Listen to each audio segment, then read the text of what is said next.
Megan Hicks of I Run Far. I'm with Dani Jung. It's a couple days before the 2022 Hardrock 100 endurance run. Hi, Dani. I'm just meeting you, and welcome to Colorado. Hello, nice to meet you. And yeah, it's amazing to stay here in Colorado, in Silverton.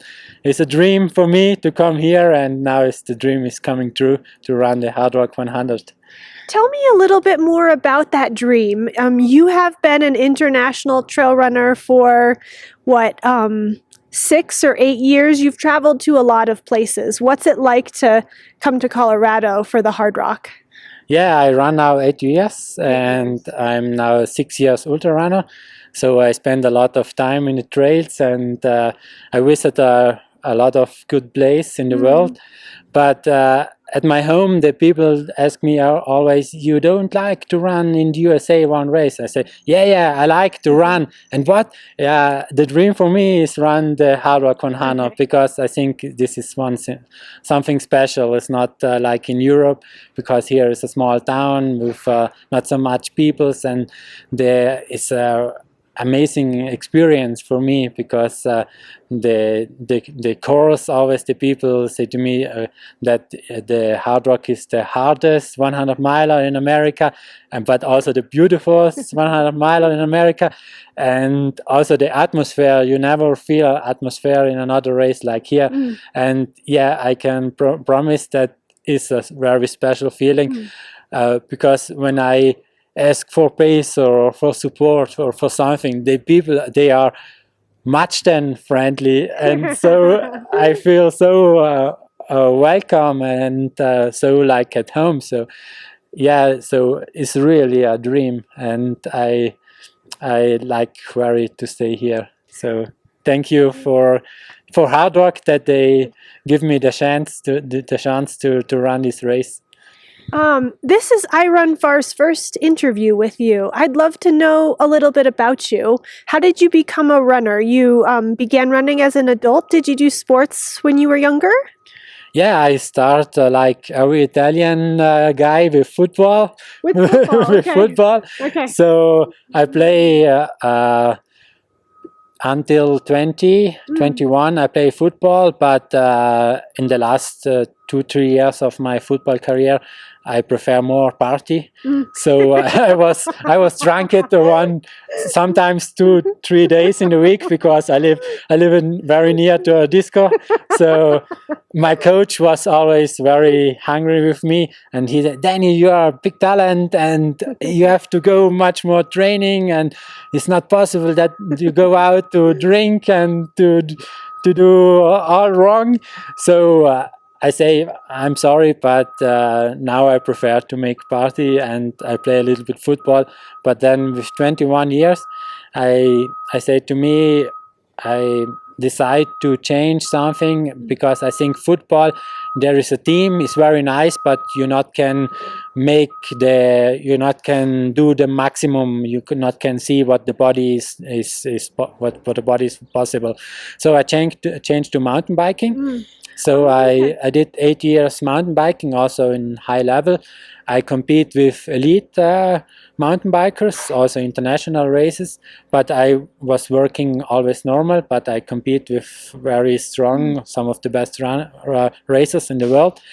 So I win a lot of races, so I was also very good there. Yeah. But after 8 years in mountain biking was the days that I know have more fun, and I think for me is the important thing that you have fun in sports.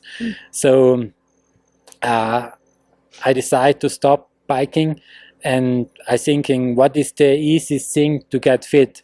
Okay, go to buy some shoes and go run. Okay. You don't need more. And yeah, it was a good decision to do this, because after 1 month, a friend asked me, "Hey Dani, you like to go with me to a race in our region?" I said, "No, not again. I don't like to run again, or to make a race again." They, "Come on, we go only there for fun." Yeah, okay. Dani, fun in race? Not possible. So I was there, and I finished 3rd place after behind very strong runners.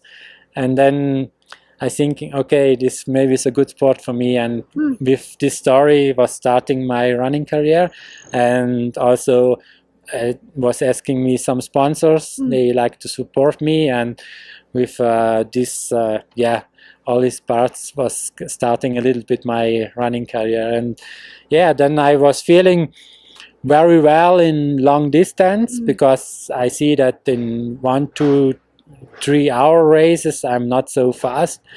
But then I was making one longer race and I feel very well there because it's not so fast on the begin.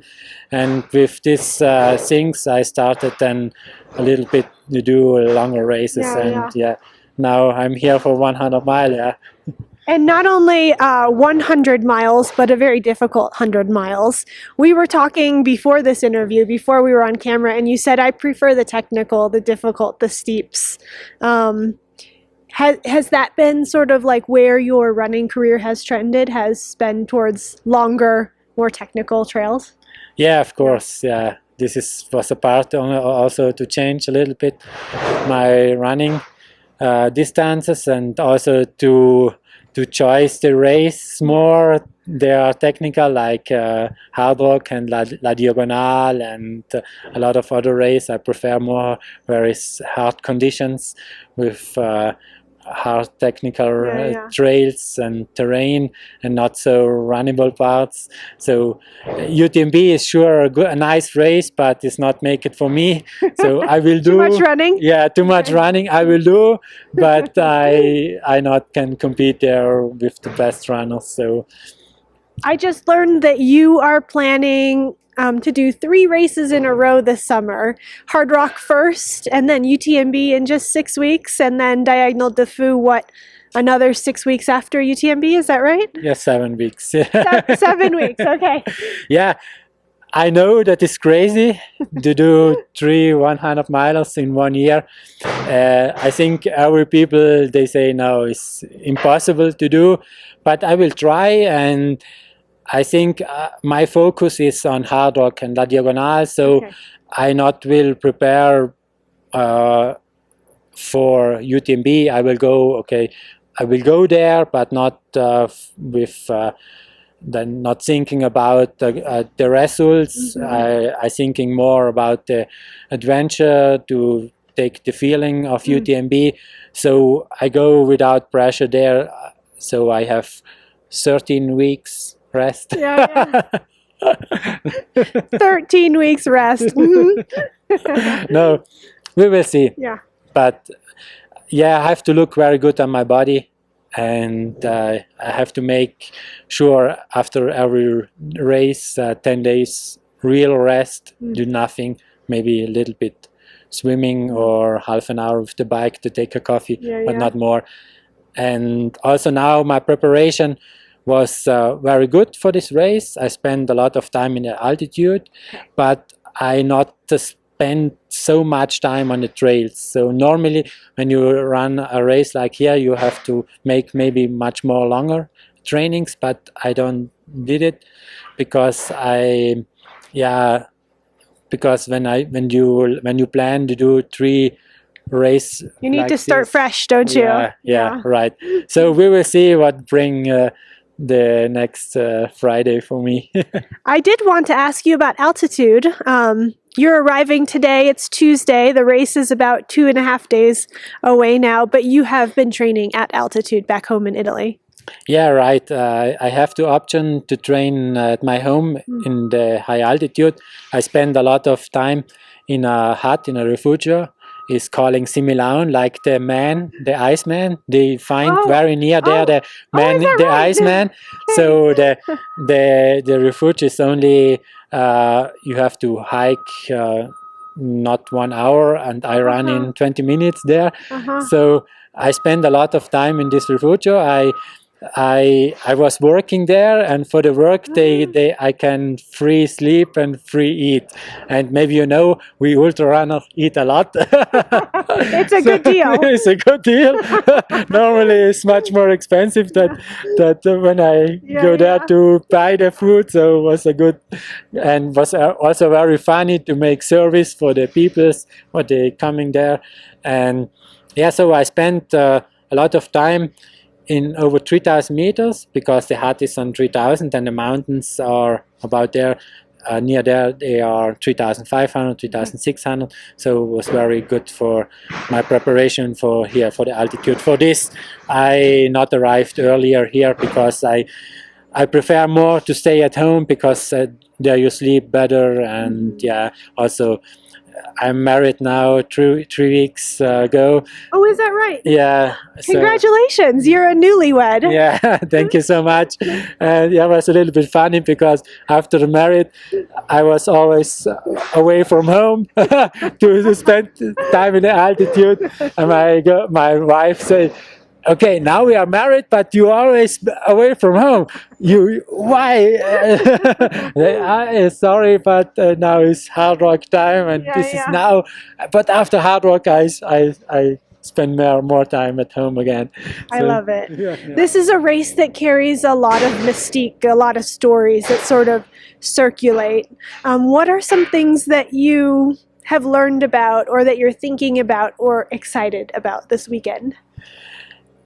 Yeah, I arrived today, so I was visiting a little bit the town, and I hope that I can hear much more in the next days about the story, also from Silverton, from the mines, from the work of the mines, and also about around the mountains here. So I will go also tomorrow with with Killian and Dakota to clean the paths here, to make a good job, and also to help them here. So I'm very open for these things, and I hope that I can learn a lot from the race, from all the area here, and yeah, then I can tell all these good things to the people at home, and then maybe they have the same dream to come here to the Hard Rock and to visit this beautiful place. I love it. Well, Dani Jung, good luck at Hard Rock this Friday and Saturday. It's exciting to feel your enthusiasm. It's palpable, like you're stoked. Thank you so much, and yeah, I will give my best. It will be hard to compete with Killian and Francois and Dakota and some other runners, but I feel good, and yeah, we will see what is bringing the Friday and Saturday for me. Good luck to you. Thank you so much for this nice interview. Thank you.